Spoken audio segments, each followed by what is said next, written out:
Okay, kalau korang belum start running dan korang ada rasa nak start running tapi rasa malas, okay, so sebenarnya dari cara dia lah kita nak set kita punya mindset ni supaya kita boleh start running lah. Okay, so video ni sebenarnya lebih kepada orang-orang yang baru nak start running lah. Okay, tak kisah apa pun tujuan korang, sama ada kesihatan ke, untuk lifestyle ke, untuk bersosial ke apa ke, tapi yang pastinya dah nama pun running, memang kena running lah kan. Okay, sebenarnya tak kira lah apa aktiviti kita nak buat dalam hidup ni. Okay, yang pastinya kita mesti kena rasa seronok. Bila kita rasa seronok, baru kita akan buat. So macam mana kita nak bagi rasa seronok tu ada? Okay, so rasa seronok ni dia kena datang dengan reward. Okay, so bila kita buat something, kita dapat reward, kita ada sense of achievement, itu yang membuat kita rasa seronok lah. So di sinilah trik dia, macam mana seorang yang tak pernah running nak start running. Okay, first kali mindset kena setkan apa reward yang kita nak. Okay, so untuk setkan reward ni, sebelum tu kita kena set target. So apa kita punya target sebelum kita start running? Okay, so secara logik dia mustahil lah kan kalau orang tak pernah running, tiba-tiba hari ni nak terus running 10 kilo, terus nak running half marathon. Memang tak logik lah benda tu. Walaupun saya nak cakap, walaupun um, mungkin boleh berlaku, tapi sebenarnya susah nak berlaku lah kalau orang tu tak pernah running. Okay, sebab dia punya first mindset dia memang tak ready, dan kedua totally physical body memang tak ready lah. Okay, so biasanya lah kalau untuk orang yang baru nak start running ni, saya recommend more to timing lah. Okay, so maksudnya tak perlulah set on based on kilometer. Sebab bila based on kilometer ni, katalah dia set dia nak run 3 kilometer, tapi masa kilometer 1 something tu dia dah rasa down, dia dah rasa lemah, dan dia rasa terus nak buat kan. So benda tu susah lah untuk di achieve. So untuk achieve dengan lebih mudah, kita ambil jam. Okay, mostly semua orang ada phone sekarang ni. Set timing. First kali saya cadangkan 20 minit lah. 20 minit ialah masa yang sesuai untuk beginner. Kalau 10 tu sekejap sangat. Okay, tapi terpulang pada anda. Tapi saya rasa start dengan 20 minit. So 20 minit tu anda tak semestinya lari, okay. Berjalan pun boleh, campur-campur. So basically kalau orang tu tak pernah run, kita memang expect dia akan campur-campur lah. Janji anda habiskan dulu 20 minit yang pertama, dan repeat lah seminggu at least 3 kali ataupun 2 kali paling kurang kan. Okay, sampailah body dah start develop, mindset dah start develop, barulah kita move to the next target. Maybe boleh naikkan ke 30 minit ataupun ke 40 minit, ataupun dah lagi okay, naikkan sejam. Bagi saya dia lebih kepada more easy to achieve lah compare dengan kilometer. Sebab kita tak tahu, kadang di tengah tempat orang tu dia flat road, okay, setengah tempat tu dia berbukit, so takut dia kejar kilometer tu, dia tak boleh achieve, dia down. Okay, so kita set je timing, cukup setengah jam cut, cukup setengah jam cut, tak kisahlah berapa kilometer kan. Dan macam saya cakap, tak perlu fully run, jalan pun boleh.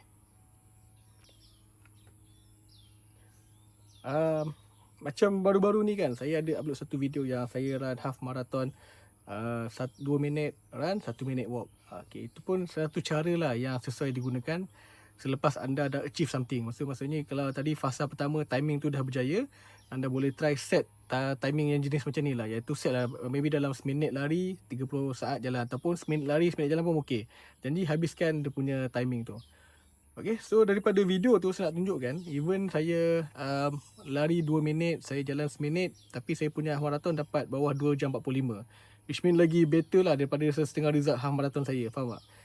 Okay, maksudnya kat situ ialah, bila orang habis running, orang post result, kita tak tahu pun apa yang berlaku behind the scene tu tak. Sama orang tu lari ke, jalan ke, merangkak ke, dia stop watch dia pause kat hati dia kan. Tapi yang pastinya orang akan nampak result tu sebagai result.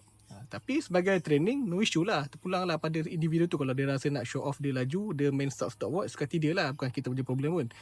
Okay. Tapi terpulang pada anda lah. So maksudnya, bila sebut pasal running ni, tak semestinya korang perlu 100% running. Okay. In the end, up to you based on your capability. Macam mana nak habiskan. Janji, meet the target. Once meet the target, of course sense of achievement tu akan ada, dan membuatkan korang rasa seronok, dan maybe korang akan teruskan lagi. Okay, kebiasaannya untuk beginner ni, saya lagi recommend ke tasik lah sebenarnya. Okay, kalau ada tasik ke apa, ataupun track ke. Sebab first dia biasanya kita akan boleh setkan sebagai berapa pusingan kita nak habiskan lah. Katalah untuk first day kita try habiskan satu pusingan kalau tasik tu besar sangat. Kalau tasik tu medium, maybe boleh habiskan 2 atau 3 lap. Okay, daripada situ dia menyebabkan korang akan rasa lagi senang nak achieve lah. Dan dalam masa yang sama dekat kawasan tasik semua ni dia lagi selamat lah. Okay, sebab bila korang start running, kalau nak lari kat jalan ni kadang risau pula kan, takut tak alert ataupun takut. So carilah tasik-tasik yang berdekatan untuk running. Tapi problemnya tasik ni kadang dia psycho kak. Kadang dia psycho kak. Bila kita dah pusing 2.5 tiba rasa penat. So kita rasa macam cukup lah balik lah.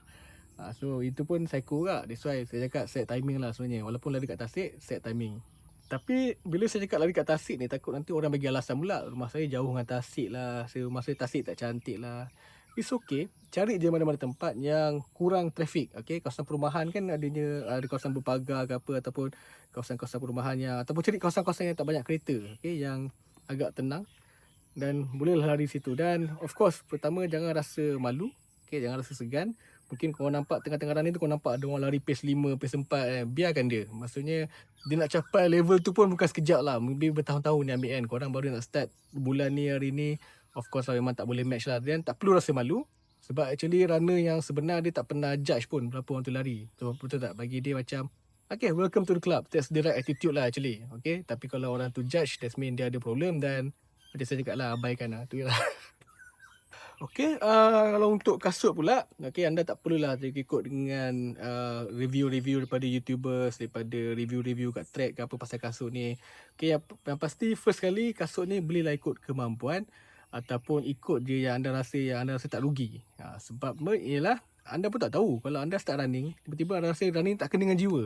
Saya punya jiwa ni more to pickleball ataupun ataupun basikal kan. So macam tak ada rugi sangat tu tak. So kalau nak cakap kasut murah tu tak ada, banyak je kat Decathlon ada, kat Alesan ada, dekat TikTok pun banyak kan. Tapi beli online ni bahaya sebab kita tak try. Risau pula sampai-sampai tak cukup saiz kan. Okay, so kasut ni jangan terlalu concern kasut orang carbon plate lah, kasut Asics lah, Adidas lah, brand tu lah, brand ni lah. Okay, anda beli je, beli second hand pun tak apa. Okay, sebab bagi saya anda try dulu habiskan at least 50 km. Okay, ataupun try dulu sebulan 2. Kalau anda rasa running ni kena dengan jiwa, rasa this is my activity, go on.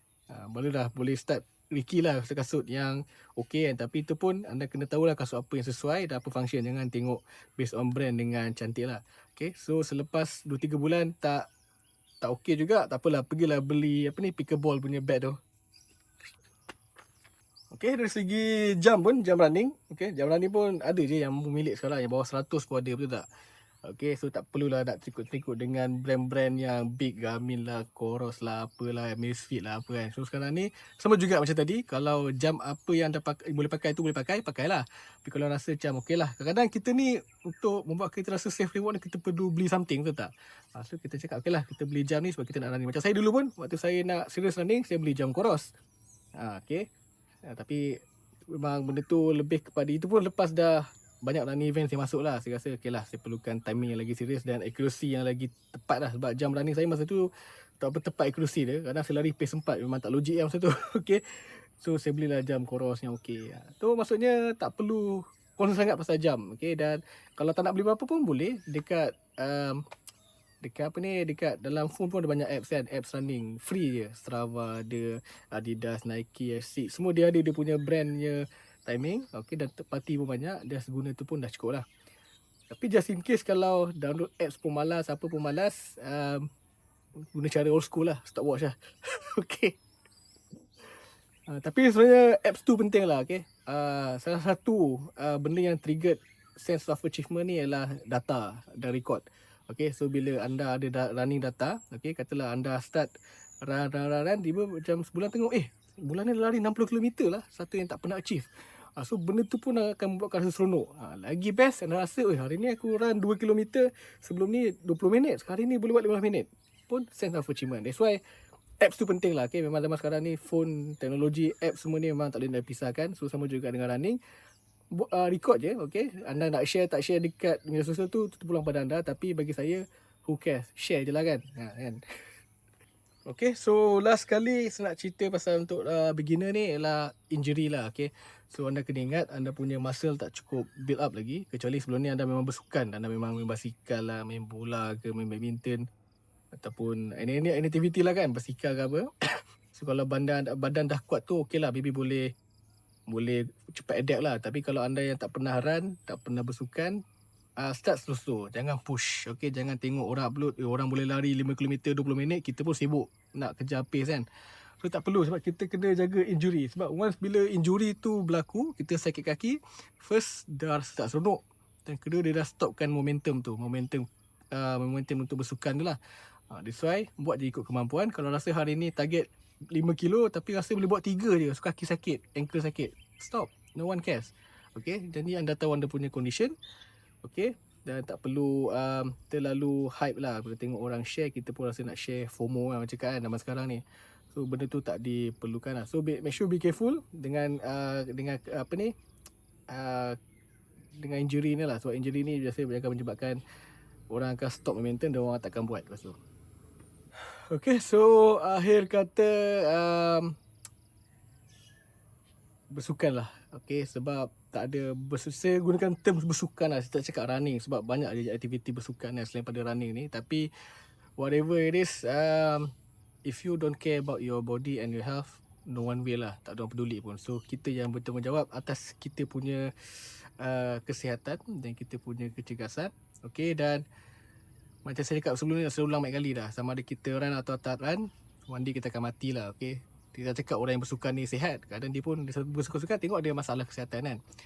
Tapi sebenarnya bila bersukan ni, bila kita sihat ni, kita pertama kita ada more control to our life lah. Kita boleh pergi mana-mana kita nak, kita tak ada masalah tu, masalah ni. Compare dengan orang yang tak sihat, okay, banyak benda dia limitation. Dan kedua ialah macam mana kita nak habiskan kita punya riwayat hidup ni lah. Adakah kita nak habiskan riwayat hidup kita dengan pulang balik ke hospital ataupun tidur macam biasa. Alright, so in the end, tak payah cakap banyak, tak payah fikir banyak. Pakai kasut, pakai baju, start watch, lari je lah, okay? Okay, bye.